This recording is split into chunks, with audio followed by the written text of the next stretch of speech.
Let's head over now to Parliament, where the Majority Leader, Mama Yaga, is addressing the press.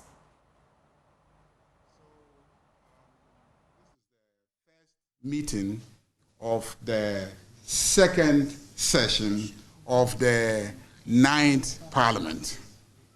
And the Press and Public Relations departments have developed an annual culture of making sure that at the beginning of every meeting, we take time to brief the media on what to expect during that meeting. And that is what this morning's briefing is about. We expect in this meeting to take the President's report on the state of the nation. That's a major item of this meeting. That's a major item of this meeting. Just like last meeting of last session, the major item was the budget, if you recall. So usually in each meeting, there's something major that occurs during that meeting. So I would say that the major highlight of this meeting will be the President's presentation of the State of the Nation report to Parliament, pursuant to the constitutional obligation that he has. And so you should be preparing towards that. Apart from that, we will, this meeting, be focusing on passing bills that we could not pass in the last meeting. If you recall, a number of bills came and we couldn't take them because we're busy with the budget. I will go through the details later with you. Some ministers also have new bills that they want to bring to us to consider. I would mention some of them in due course. As we speak, we're actually having meetings with the ministers to have a sense of every minister's agenda for Parliament, what approvals they will need during this meeting of Parliament. And even as we are sitting here, the Minister of Finance is sitting in my office waiting. They can give an indication of what their priorities will be this meeting. And as usual, members of Parliament will be asking questions on all sorts of issues and relating to their constituencies and constituents to ministers, and they will be answering them. We have a backlog of about 300 questions, 300 outstanding questions that we couldn't take from the previous meetings, and we are determined to try and then cover as much as we can, if not clear all, and add the new questions that members will be asking. And so we just finished a business committee meeting at which we try to develop modalities to ensure that we are able to expedite action on getting members' questions asked and answered by ministers. Then, of course, there are a number of referrals that we have made to committees. You know, every agency in this country tends to report to Parliament, sometimes directly, sometimes through their ministers.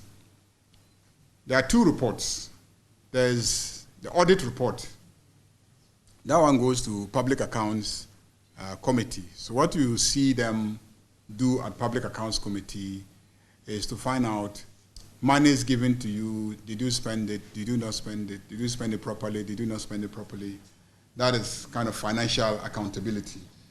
But there's a second set of reporting, which is we gave you the money to provide schools and teachers and to teach children so that they can perform well.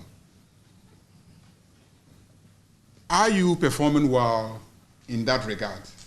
That is not financial accountability. That's really delivering on social services, you know, delivering on infrastructure services, and etc. Now, those reports have tended not to receive that much attention in this House.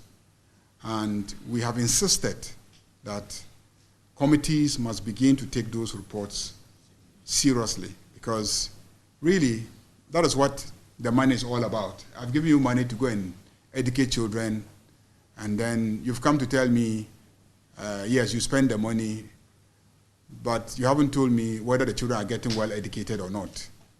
And I haven't interrogated you on whether the children are getting well educated or not. I'm feeling my responsibility in that regard. So Ghanaians expect that the institutions will get better, the institutions will deliver, and it is Parliament that those institutions tend to report to. And if those institutions are not delivering, it means that Parliament is not doing its work. Parliament is not holding them accountable in terms of what they are to deliver on. And so this meeting also, we intend to be very stern on committee chairpersons and ranking members, and insist that all the reports that come from agencies regarding deliverables that we expect from those agencies are scrutinized and debated on the floor of the House, and not just scrutinized and debated, but hearings similar to what you see in the Public Accounts Committee. So Ghana Education Service come, sit there, tell us, why did all the children fail? You must explain to Parliament. We are the representatives of the people. You have to tell us, you have to explain the WAEC results to us. And you must explain it properly. Otherwise, sanctions has to flow. And, you know, you have to tell us what you will do to improve the situation in the ensuing years. That's what this accountability mechanism is all about. And the idea of sitting public servants before us and before you, the cameras, and asking them questions on their performance, not accounting, but the actual performance, has a way of also putting pressure on them to deliver. And so we intend to take that responsibility seriously, starting from this particular meetings. I must admit that the institutions send the reports. They always send the reports. It is Parliament that does not do what is required of it, which is to sit, invite them, scrutinize the report with them, get to the field, verify whether indeed what they say in the report is consistent with what is actually happening out there, and take them on, and then demand accountability for their side of the bargain to the citizenry for which they are paid. So those will engage our. Beyond that, I think the regular parliamentary schedules, motions,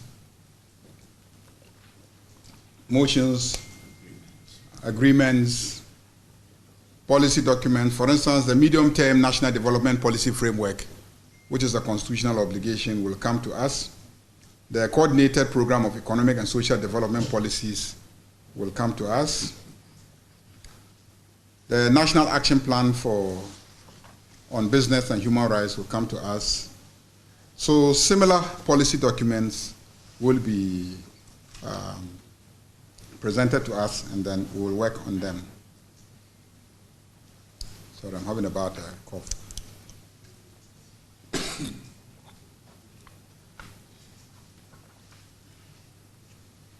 So let me just indicate a few major items that we intend to look at this.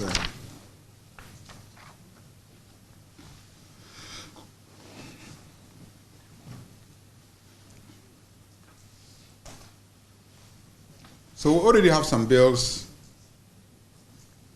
to be presented immediately we start. University of Engineering and Agricultural Science, Bonsu Bill, Ghana Cocoa Board Amendment Bill, which is already before us, an amendment to the Cocoa Board Bill, Ghana Cocoa Board Act.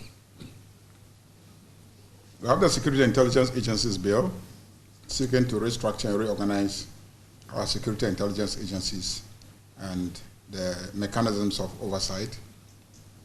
We have the interstate succession bill. We have the legal education reform bill. We have the Ghana Investment Promotion Authority bill. These are bills that are already here. Many of you journalists who have been covering this house are familiar with those bills. We have about, how many reports?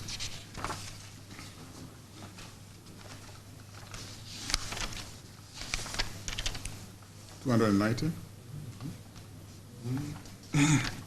Yeah, 299 reports. 299 reports pending before various committees. Actually, 300 reports pending before various committees. And then we have questions, outstanding questions, about 300 before us.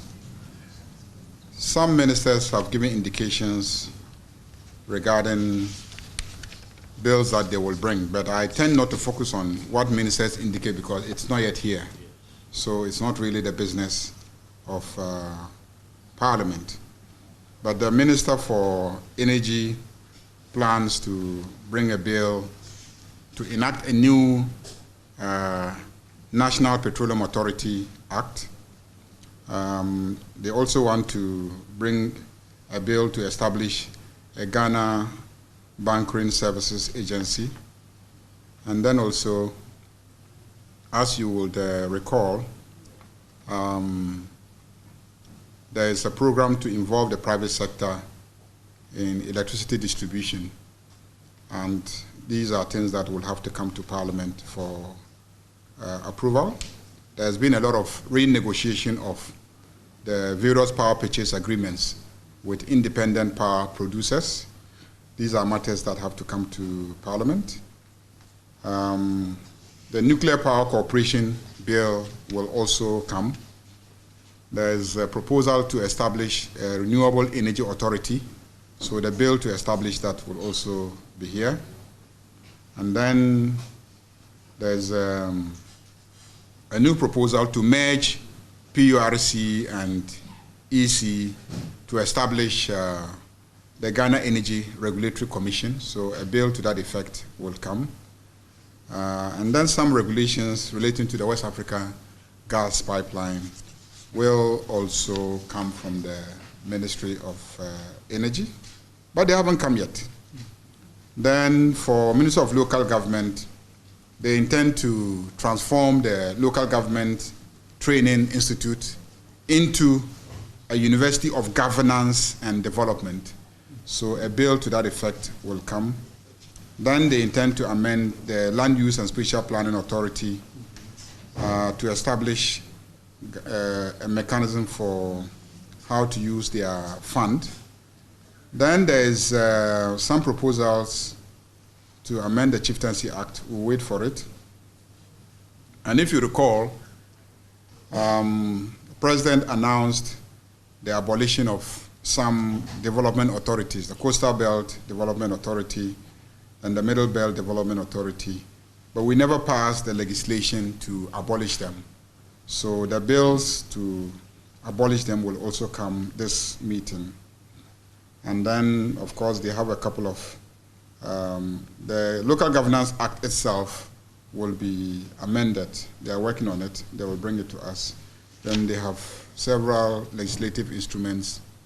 There's one instrument that they intend to bring to reconstitute regional houses of chiefs. So many paramountcies have been established, and so they need to add newly established paramountcies to their various regional houses of chiefs, and that has to come by legislative instrument.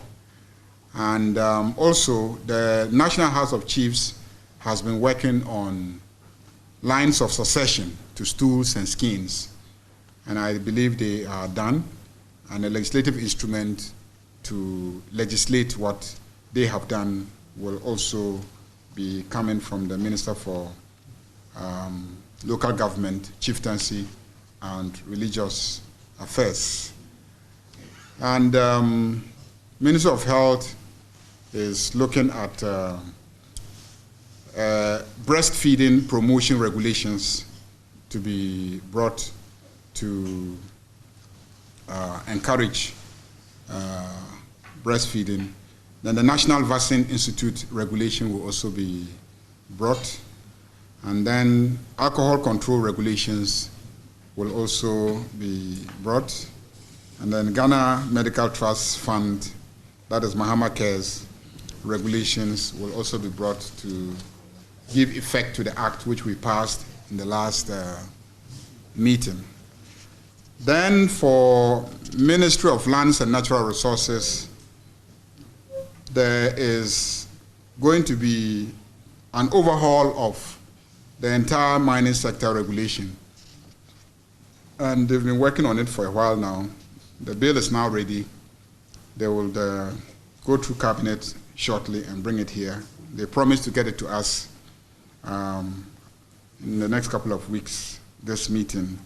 And so it will be a comprehensive overhaul of the current minerals and mining regime. So a new minerals and mining bill will come. Then they also have a draft Ghana Geological Survey Authority, geological information and licensing agreement regulations. And then they have some bauxite mining leases they will bring to us to ratify, and other mining leases. And then they will bring the minerals and mining royalties regulations. You recall that government has been saying that when world gold prices go up and we have our royalties stuck in time, we don't benefit as the prices go up and all that. So we want to develop a new regime that ties royalties to world market prices. If the world market prices go up, we too, our royalties should go up. If it comes down, we too, our royalties will come down. And that's only fair, isn't it? So that's something that will come before us for consideration. And then the Lands Act needs a legislative instrument, which will also come. And the National Geospatial Policy will come, and the Survey Council Bill will come. Wildlife Resource Management Regulations will also come. So those are what we expect from the Ministry of Lands and Natural Resources. Then we are looking at Environment Ministry, and they plan to bring legislative instruments to regulate standards for paints, the paints that you use to paint your properties be set. And they are bringing regulations to set those quality standards for all paints that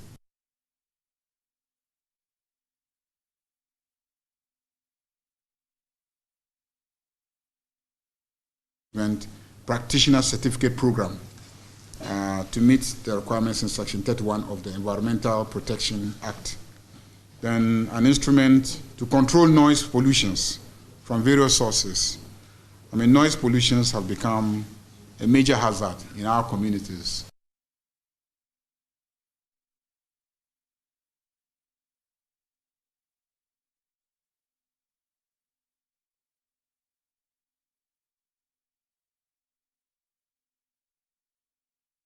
The neighborhoods in which those religious institutions are sited may prefer to have some less noise. In other jurisdictions, all religious activities are done in confined places where the noise is not allowed to escape out of the precincts of that establishment. If there are outdoor events, you know, the location of those outdoor events should be such that they don't disturb to sleep at that time. So the Environmental Protection Agency, through the Minister for Environment, is bringing a legislation to control noise pollution from various sources to protect human health and the environment. and then regulations to regulate coastal habitats, protect and preserve and restore coastal ecosystems. Then, of course, they have a few bilateral environmental agreements that they will be bringing to us to consider, and then, if it's okay, approve.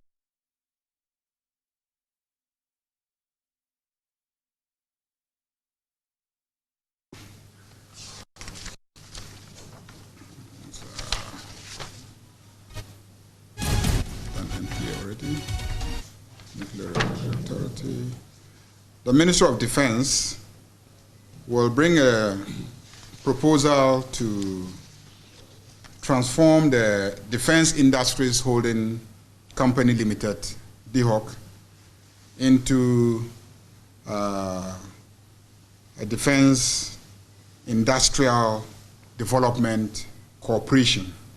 So there will be a bill to that effect. And they also want to establish a defense university, because they have several colleges. They have several defense colleges. They have the Kofi Annan Institute. They're already awarding degrees and diplomas, even doing PhDs, and affiliated to other universities. So they feel that given the number of institutions that they have, it will be strategic to bring all that under one umbrella and then have it established as a university with different departments.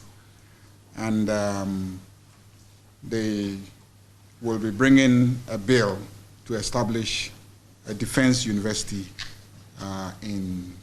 or defense studies university. Other jurisdictions have defense studies universities who provide a lot of degrees and courses in Europe in defense matters.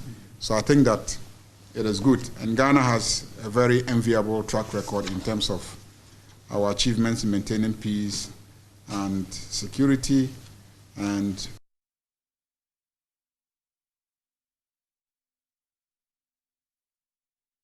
many people will come here to hear. Then we have also proposals coming from Ministry of Sports and Recreation.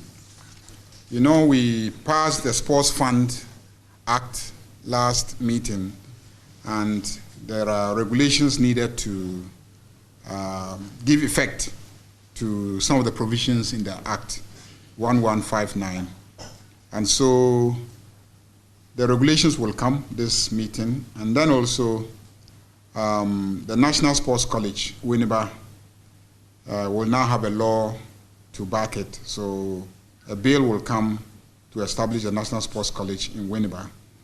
Then also we will seek an amendment to the Sports Act of 2016, Act 934. Then we'll try and operationalize the Ghana Anti-Doping Act by passing regulations for the implementation of the Ghana Anti-Doping Act, so that we can have clean sports. And he also says he will bring us the national sports policy and strategy.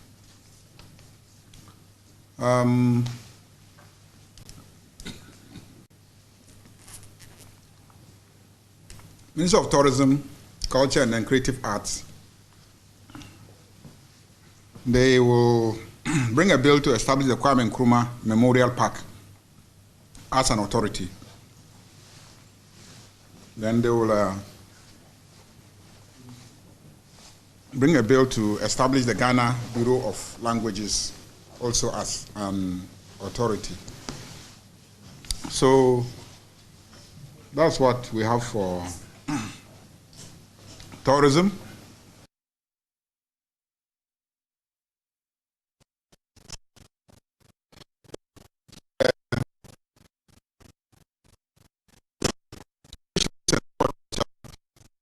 Will be bringing us a bill to establish the Economic Commission. So the bill is still being worked on. That's the major item that they hope to bring to us this meeting. The Minister of Works, Housing and Water Resources will bring a bill to overhaul the housing rental sector. So we'll have a new rent bill coming this meeting. And then we have some regulations. The riparian buffer zone regulations, which is just the space between water bodies and other settlements that must be preserved, so buffer zones. Then the control of waste discharge and management of water quality regulations will also come from Ministry of Works, Housing and Water Resources. I think we have I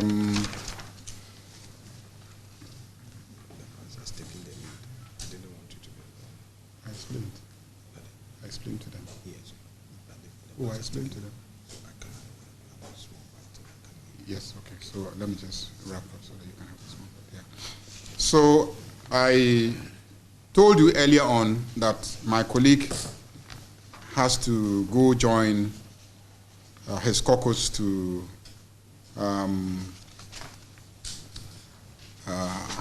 pay a courtesy call on the newly elected flag bearer of the NPP, Dr. Mahmoud Bawumia, former Vice President of the Republic. And I was already explaining to you that he might not be able to join us, but luckily he hasn't left yet. He's just come in and he's asking for permission to make a brief statement so that he can leave to join his colleagues at that meeting. So I will essentially suspend the briefing so that he can give his short address, and then we can revert to the briefing on specific items of the agenda. So you can move some of the microphones.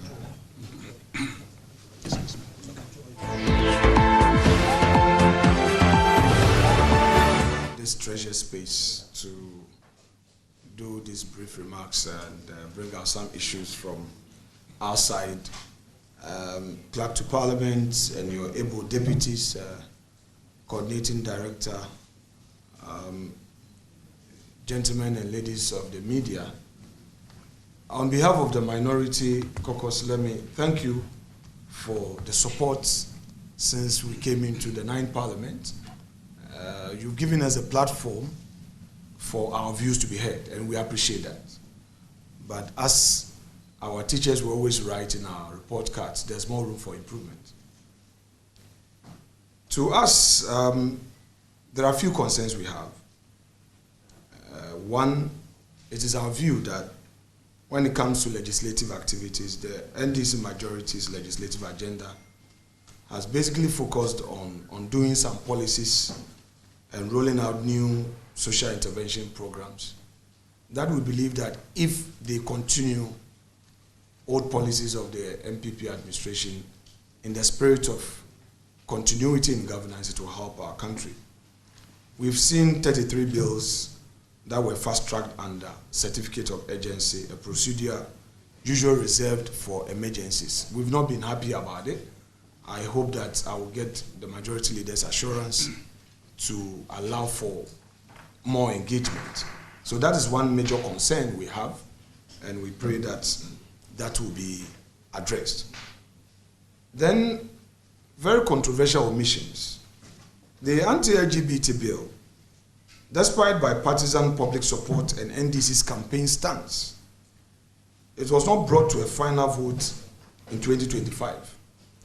The majority claims that they are ensuring the bill is properly handled, but this remains a potential flashpoint. So we ask ourselves, but they were okay with the bill and they pushed. Now you say consultation. We see some bad faith. To us, we think that they used it to win elections, and now that the stakeholders in the governance ecosystem are pushing at them, they are finding a way of doing some go slow. We also believe that government's approach to social intervention and taxation has been that incoherent. You may recall that by end of 2024, certain programs were struggling. 2025, certain programs were struggling. And while the NDC has condemned some of our governance staff, they themselves in 1 year in office, we have not seen any major shift in terms of governance. Apart from the gold board that they've established, which is helping to stabilize the city because now they are trying to centralize the purchase of gold and oil. Other sectors, agriculture, there hasn't been any major investment. Look at their budget 2026. And then also, if you look at their own flagship program, the 24-hour economy, they say 1 job, 3 shifts. We've not seen much in that area. So we pray that we'll see a comprehensive policy direction that would lead to real-time economic growth, where jobs will be created.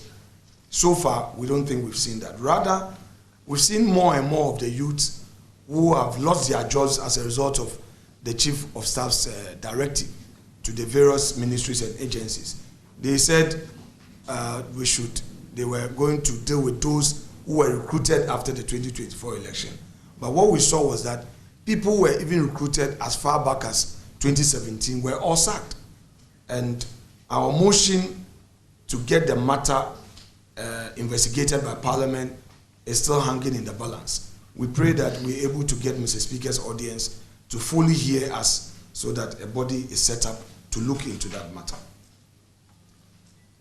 Cost of living and inflation. Yes, we've been told that inflation has dropped sharply. But many families are still not feeling that real relief, because if you take electricity tariffs, government so far has increased electricity tariffs up to 27%. It is huge cost to the ordinary Ghanaian. And whereas they took away the e-levy, they introduced the Dumsor levy, meaning that every liter of petrol you buy, you pay 1 Ghana cedi. So more Ghanaians are being burdened more than the e-levy that they came to repeal. So again, there isn't much relief. Ghanaians are being burdened the more. I've spoken about the unemployment situation, but let me give you the real numbers. The report is that we have some 34.4 youth unemployment rate, and this is very unacceptable. The question is, where are the jobs, given all the promises? While the NDC was quick to roll out programs on paper, we hear a Jumawura National Apprenticeship Program in Kokon Kete. Well, they are paper promises, but in reality, what are the tangible outcomes? Even if any existed, they are scanty. And this is their year 2. The honeymoon is over. They have cancelled the 1D, 1F. In its place, there is no alternative policy program for the private sector. I've not heard the Minister of Trade and Industry announcing a major private sector initiative to create economic growth. 0. Yet they have cancelled the 1D, 1F. They promised public sector reforms, but so far the minister responsible for public sector reform cannot be found. We've not seen any major announcement, even in the budget, as if that ministry is non-existent. So in terms of public sector reforms, we are yet to see any serious intervention. We hold a view that in this meeting, the majority should be more accommodating. They must hear us. They must allow more advocacy. We expect Speaker to be admitting more and more of our motions. Last year, we went through a lot of frustrations. You file a motion, decline, and sometimes it comes in at a late hour, 11th hour. A typical example was the motion we filed on the CJ nomination. We filed it on time, and we wanted to advocate our issues on the House floor. Over 2 weeks, it was midnight of the Friday preceding the Monday where we were going to do the vetting, that the clerk communicated that our motion has been rejected. I mean, that was quite frustrating. And you know, when we tried to deal with our issue at the vetting, the majority leader decided to use a tactics of point of order to keep us struggling. But it's all part of politics. He has his strategy. We must also have our strategy. But we think that the essence of this parliamentary politics is to give every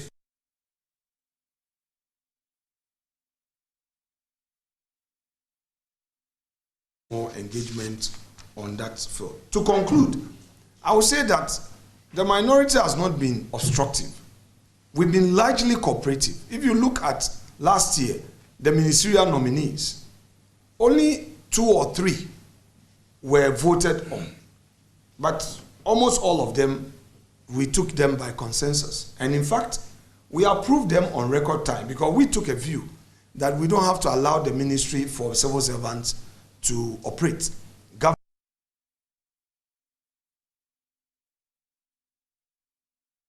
For them, which has never happened in our Fourth Republic. Again, if you look at most of the bills that came through regular channels, we cooperated with them through winnowing, through amendment on the floor to take them by consensus. Government programs that came, we raised our critical issues, but we were not obstructive. We understand the fact that governance must have a seamless, space. But at the same time, we must not yield to our duty to scrutinize. I have been a majority leader before, and I know how difficult it is to run government business on the House floor. So I'll be the last person to deliberately frustrate government business. That notwithstanding, I have a duty also to democracy to hold the government to account. And that has been our work. It's not everybody will be happy with us, but we leave our record for history to judge. Thank you very much indeed. And sorry, I have to rush out because my colleagues have already taken the lead to the flag bearers' residence. Leader, thank you for indulging me. But don't throw many more low blows in my absence. I know you're a gentleman. You won't take advantage of my absence to hit me hard. At least just respond. Thank you. So we're on bills. Minister of Education intends to bring an amendment to the education regulatory bodies, and then also they intend to bring a new bill for the Ghana Book Development Council. And I already mentioned the University of Engineering and then Agricultural Science in Bonsu. And an amendment to College of Education Act. If you recall, we transformed those colleges to universities. So there will be an amendment to cater for that. And then the Chartered Institute of Procurement and Supply, Ghana bill, will be brought. And then there will be a bill to establish the Center for Distance Learning and Open Schooling, which is CENLOS. And he will bring some regulations to govern the activities of National Teaching Council and then the National Council for Curriculum and Assessment, National School Inspectorate Authority, and the Ghana Tertiary Education Commission. They all need some regulations passed, and the minister has indicated that this meeting he will bring those regulations. The Minister for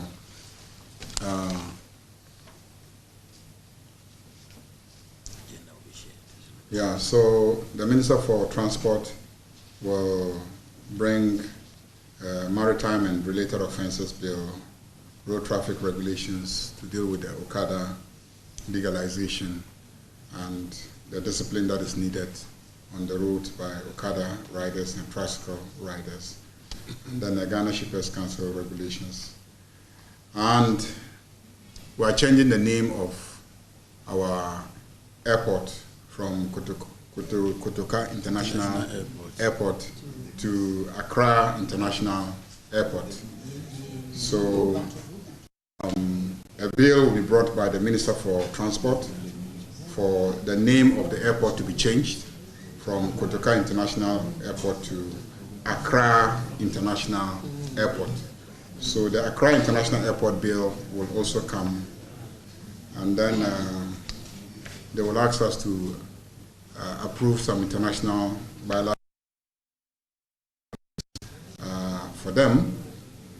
And Ministry of Interior will continue to have the Security and Intelligence Agencies Bill considered by Parliament.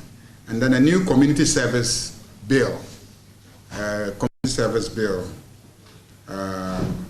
will be dealt with this meeting. The whole idea is to, provide for alternative sentencing so that for every trivial offense, one does not have to go and be lying in Sawam and congesting our prisons and be fed for doing nothing. So you can provide community service instead of being sent to Sawam. So we need to have that. And then they also have some other regulations governing gaming, birthright, diaspora certificate bill also come, review of Extradition Act 1960 and others. So those are the programs of the Ministry of Interior. And the Ministry of Communication has so many things that they hope to bring. But we will wait, because the indication I got from him from our meeting yesterday was that he's at the concluding stages of drafting those bills.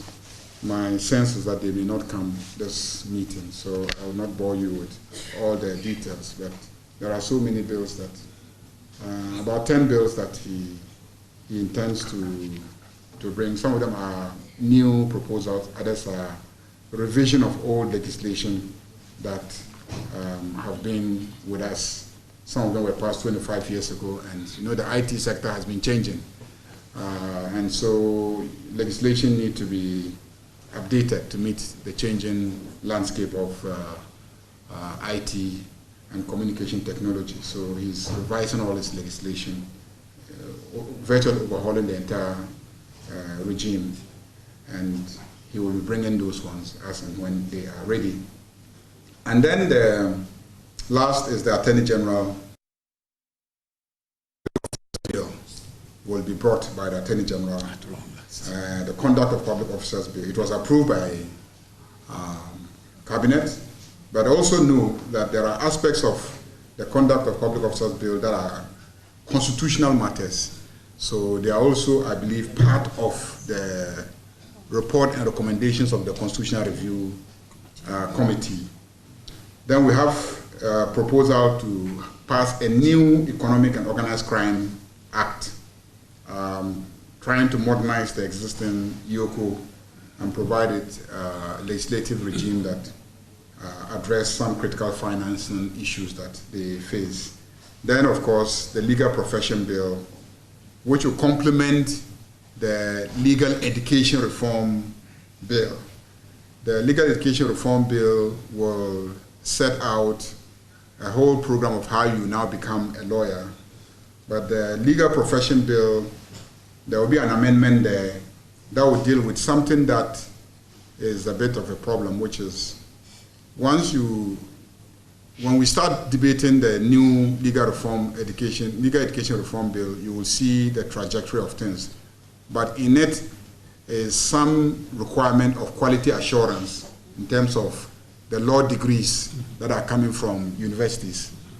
Because if you take out law school and then you introduce bar exam at the end of it, then you have to make sure the law faculties who are awarding the degrees are really proper and they are able to maintain the standards. And so the Legal Profession Bill is dealing with that component. And then finally, we will have the Tribunals Bill coming. You recall in the NDC manifesto, we said we will establish tribunals. So the Tribunals Bill will come, and then there will be some amendments to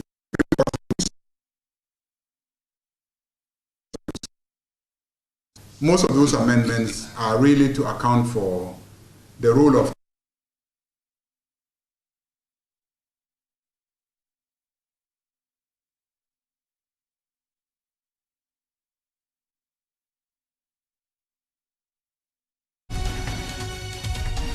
the new technologies fast-tracking.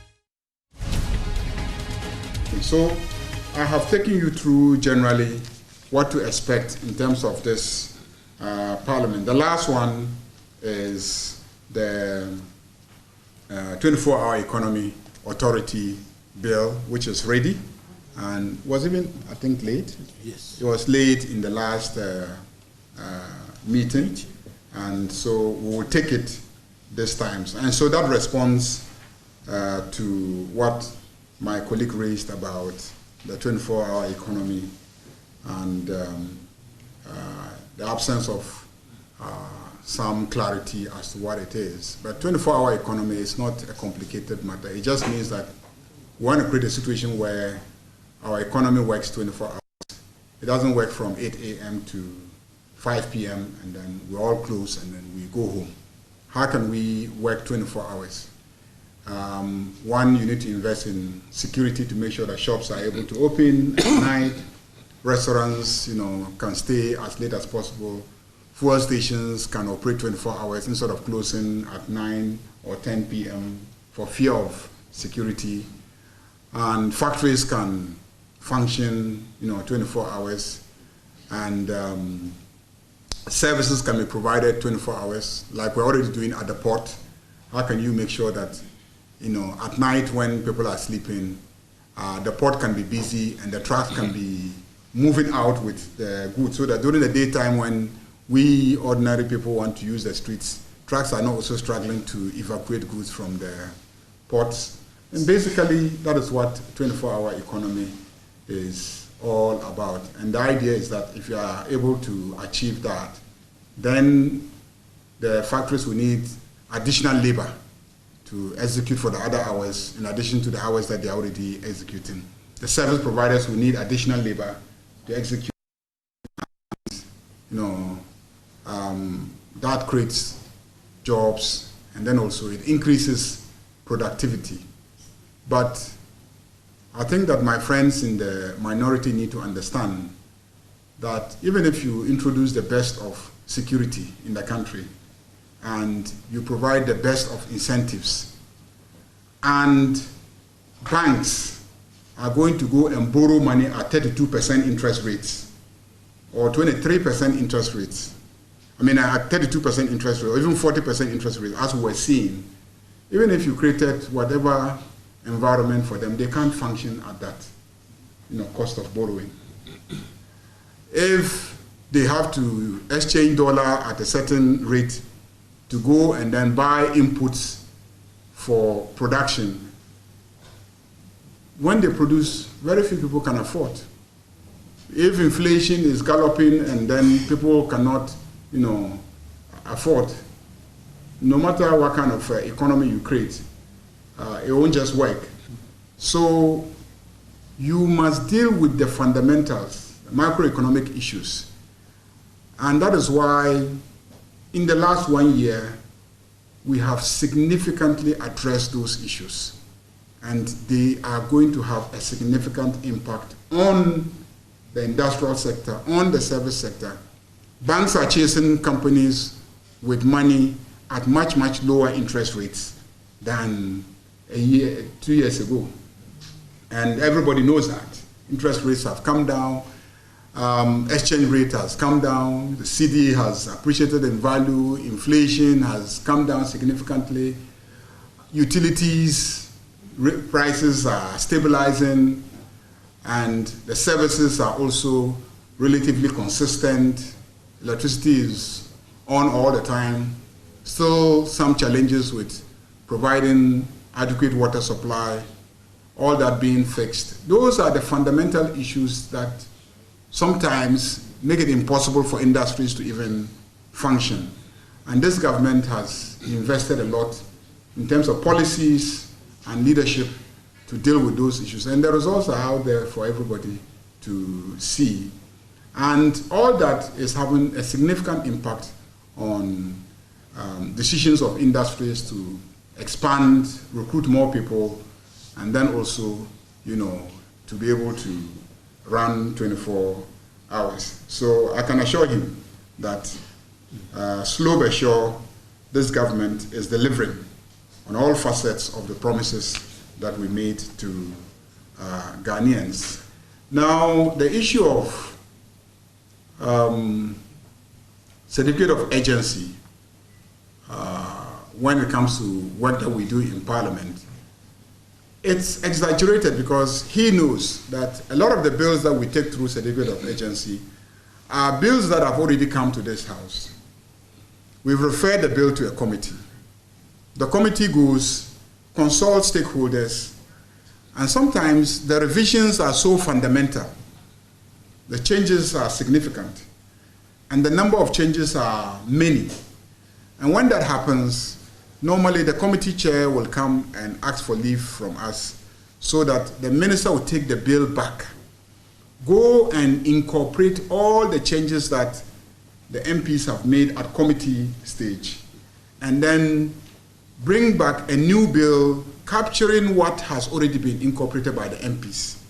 Now, when those bills come, we deem it unnecessary to go through the entire process again because it's come before us. We've looked at it, we've recommended a change 1, 2, 3, 4, 5. The changes are so many that we don't want to spend all the time on the floor doing it. So just go and change it and bring it back to us. So when those bills come, we then ask for leave to withdraw the old bill and then replace it with the revised bill. It's not even a new bill, the revised bill. And then we now take it through a certificate of agency because we cannot go to Assembly Press, gazette it, wait for 14 days again before we reintroduce it, and then we now take it through the various stages. And that's why we tend to do a lot of. So if you go and do an analysis of bills that were taken through certificate, you find out they were brought in, worked on by Parliament, sent back to the ministers, they went and changed it, brought it back, were satisfied, so we took it through certificate of agency. So when you present to the public as if we are not diligent, we don't pay attention to the work that we've been asked to do, and so we rush things through. It's not true, it's not, and it's not fair to the records. And this is not the first time we're doing this. This has always been the practice of this House. I put out a press statement and I pointed to not less than 52 or 56 bills that were passed under certificate of agency when he was leader. So I don't see why today you would make so much noise about passage of bills through certificate of agency. Even today as we sit, I'm in serious negotiations with the Minister for Justice and Attorney General because the legal profession, the Legal Education Reform Bill, during recess, the MPs were busy working on it. They consulted all stakeholders, all the law schools in this country, the Bar Association, everybody. They came with quite significant revisions of the proposal coming from government. So they've taken it back to the Attorney General that he should incorporate saying, schools are saying, the deans are saying. And so the AG today is pleading with me that let me come the old one and introduce the new one that has all the revisions. And now I'm telling him that Afenyo is kicking against certificate of agency bill. So bring it and let's go through it that way in the chamber. You know, so that is what it is. It's not as if we're doing a lousy work. In fact, the committee met for several days, you know, during recess. So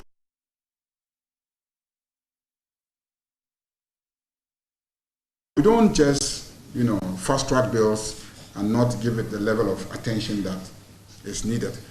On that note, let me thank you for listening, and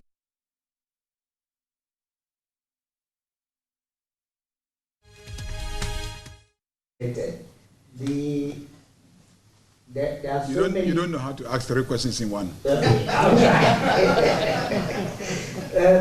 There are so many bills that you have listed or announced to us. What are the major ones that can be done within the 100 days of Parliament? And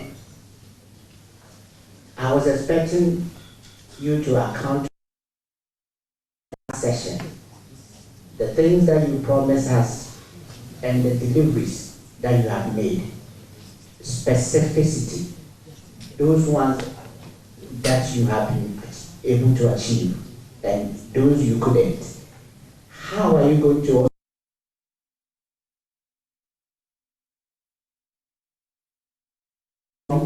issues, debates, walkouts, and other things? How best can you address this in this session?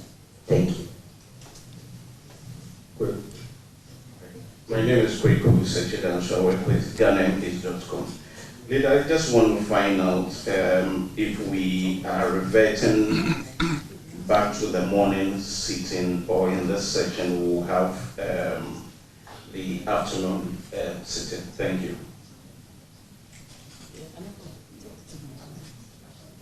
Abedi, after that, we will give leader opportunity to respond, then we go the next. My name is James Abedi. I report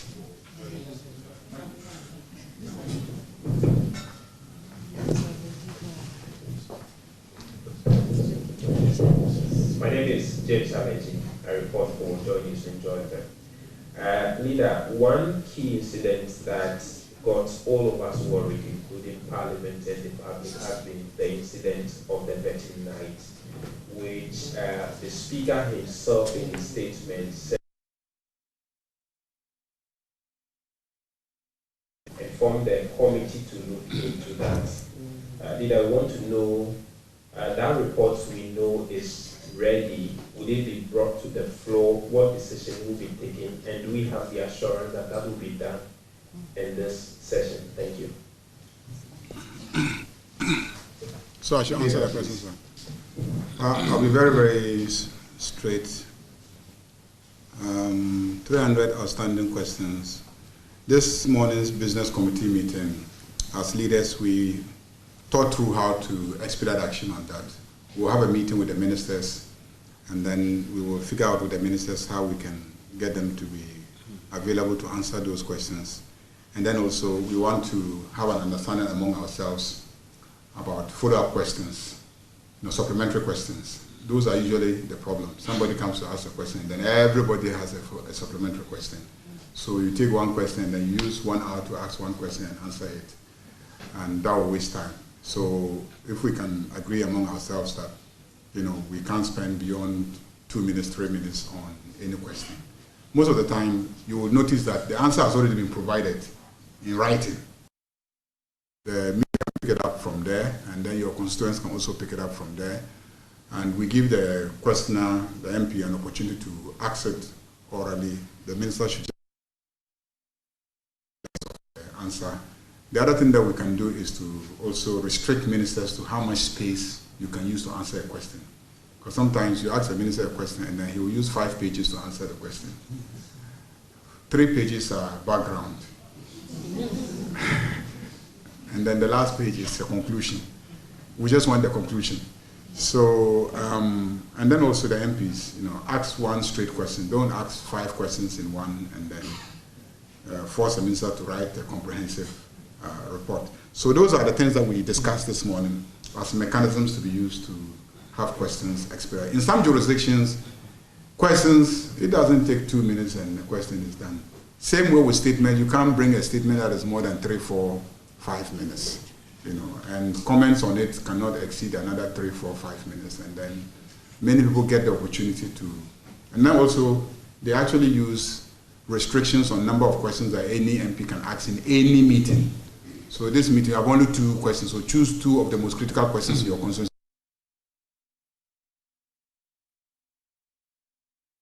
Drags ministerial time. They have to leave the work in the ministry and every day be, queuing to answer questions. That's an issue. So now I can't tell you when. It depends on the president and his team and when they are ready. But we are here, so when they're ready, we're ready. 24-hour economy, definitely we're going to prioritize it. Time consciousness, I will push for all of us to be time conscious.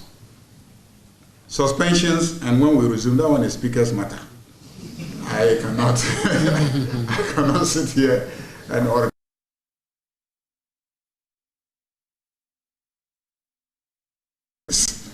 I'll be sitting there at the 5 minutes suspension. Yes, we'll take the reports and then make sure that reports don't stay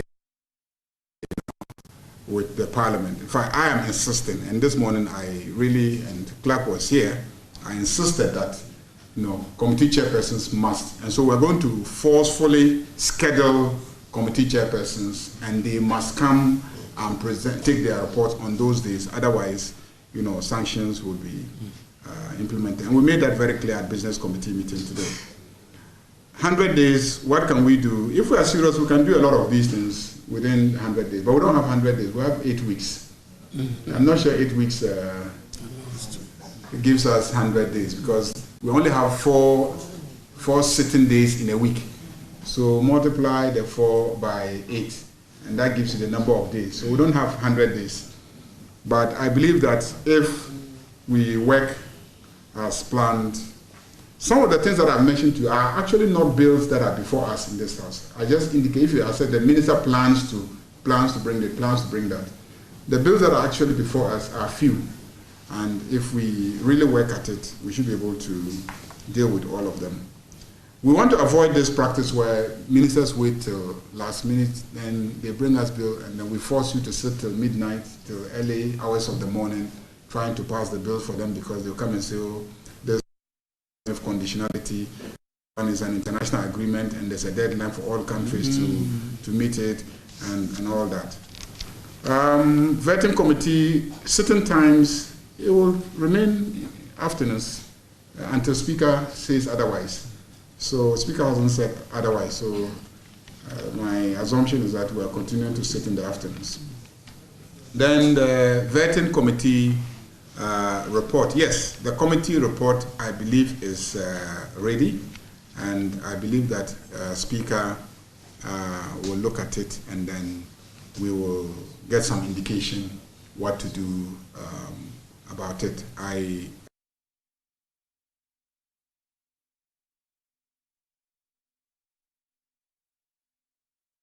must seem to be accountable in terms of its conduct. So I have no doubt that in due course, Speaker will give some direction on taking that particular report. Otherwise, all your questions.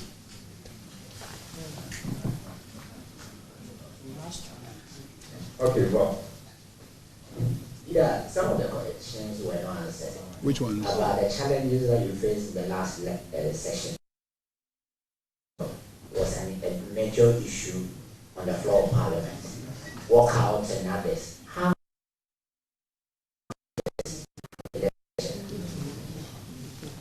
I don't think there was an issue of quorum. The minority was mischievous. At all times, they will get up and say, there's no quorum, there's no quorum. It's a drama of the House. Anytime I needed the numbers, I got the numbers, if you recall. Anytime I needed the numbers to pass anything, within a short time, the numbers will be in the chamber. But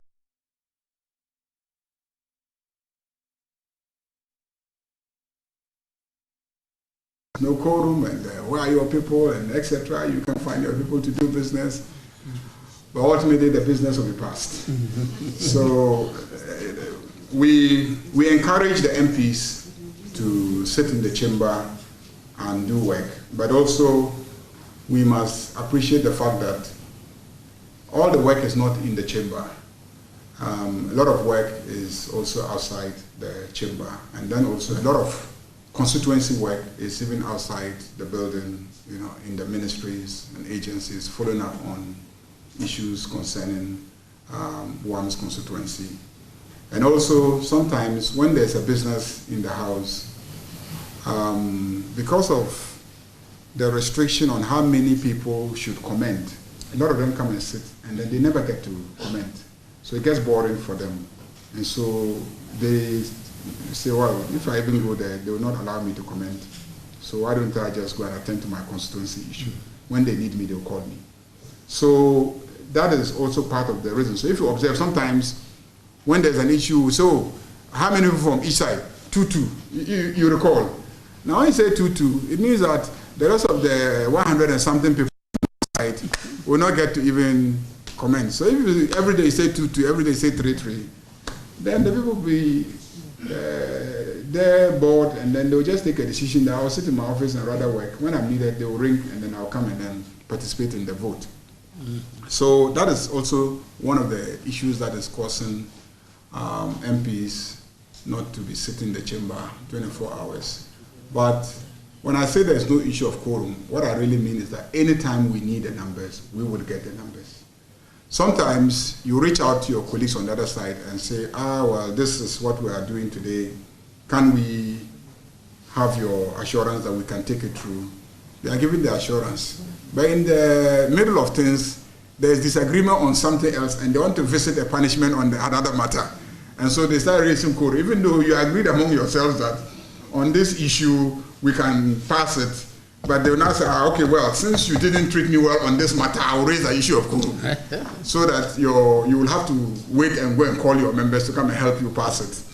But it's fun sometimes, but it's not really fatal, because I can assure you that when we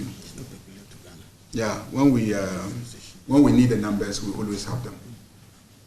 What other issue did you say was not answered? You wanted to know about the achievements. We didn't report on the achievements. Normally we do that during the closing session. We reported on all that we achieved during that session. So for these briefings, we were forward-looking, what we will do. Then the day we are rising, we deliver a statement, and then we summarize everything that we succeeded in doing that session. So if you take the Hansard for that day, you will see the achievements of the last meeting. Thank you very much, Leader. We take the last set of 5. Valencia. Leader has already answered my question. Mine was also about the attendance. MPs coming into the chamber, because I remember, anytime you come to Parliament, you come to the chamber, you see a handful of MPs in the chamber, and it doesn't really look good when I come out and zoom out the chamber and see just, you can even count them about 20, 15 MPs. And I can't remember, I did a story on that. Whether our MPs are building their work in the chamber, or they are doing more than the cameras are capturing. I think that's already answered that question. So we hope to see more. Thank you. Thank you very much. My name is Oyina Ponsa. I work for Adom TV and Adom FM.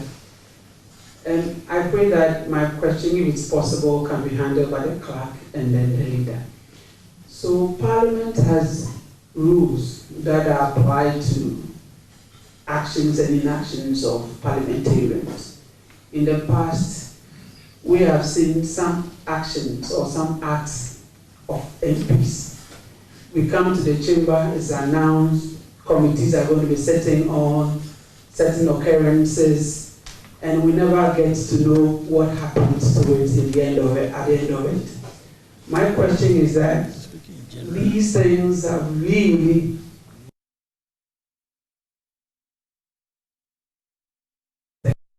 practically, what is the House doing in making sure that if the leader of government business falls foul of the law, the law is applied, the rules are applied to him, so that people outside, Ghanaians, see that indeed, because many times they meet you and they say, hey, your MPs are fighting, and don't you have rules, and they are walking like that. What are we doing, Mr. Clark and leader of government business? Thank you very much.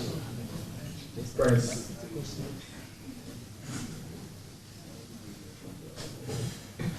Thank you. My name is Prince Alba, UTV. Leader, this application that you granted for the clerk to answer this question for me.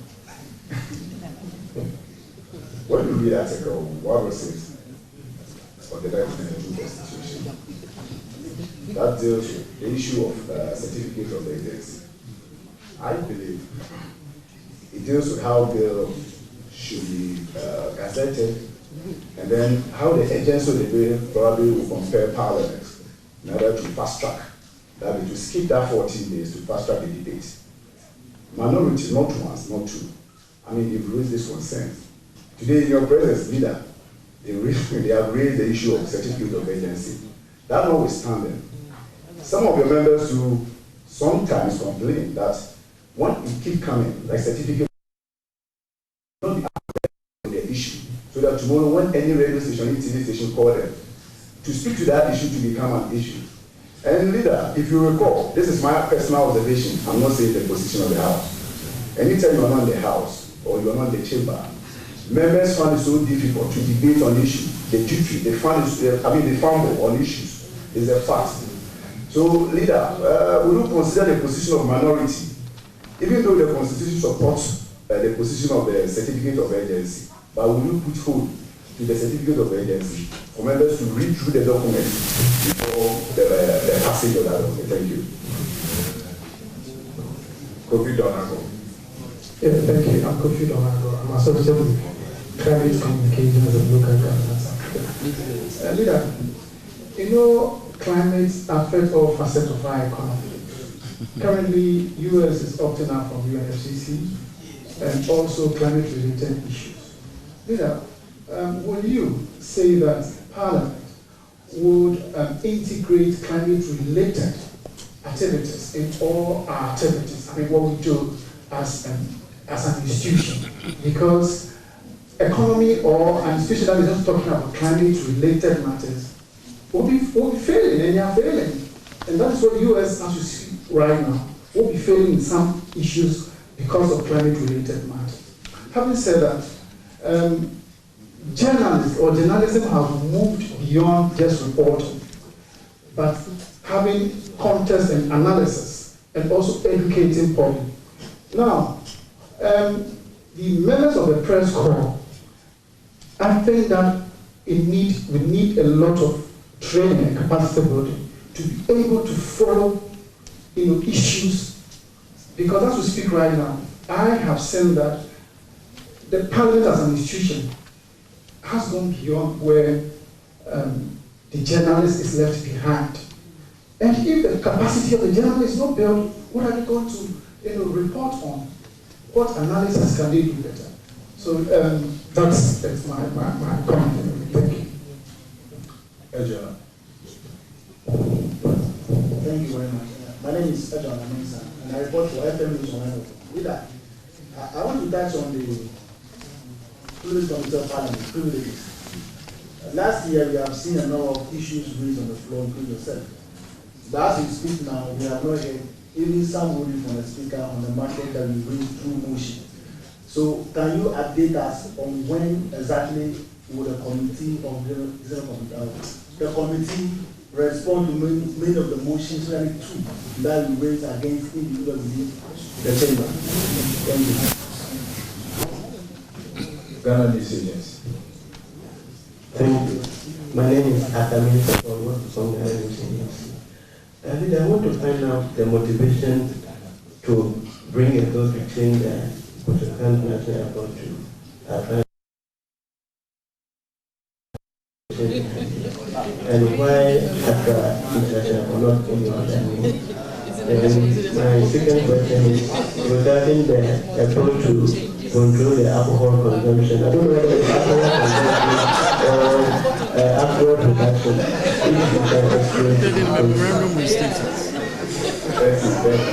We will take the last question from William.